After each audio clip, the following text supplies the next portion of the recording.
अस्सलाम वालेकुम वरहमतुल्लाहि वबरकातुहू। अच्छा जी, अक्सर लोग इस बात के हवाले से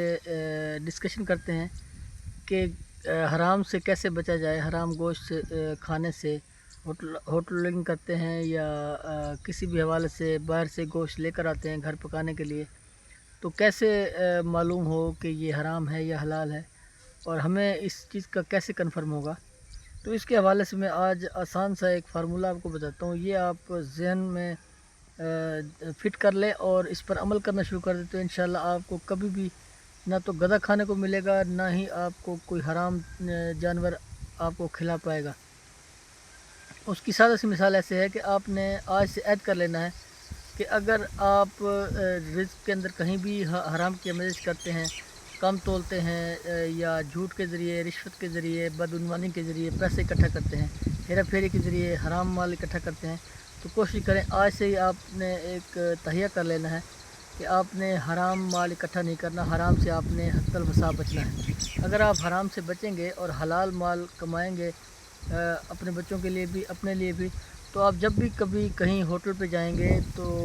होगा ऐसे कि अगर आपके सामने कोई ऐसा वाक़या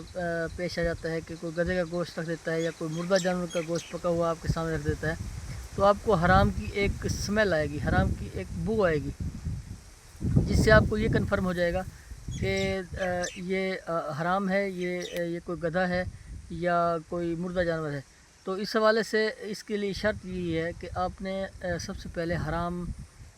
इकट्ठा करने से बचना है। हराम माल जो आप कमाते हैं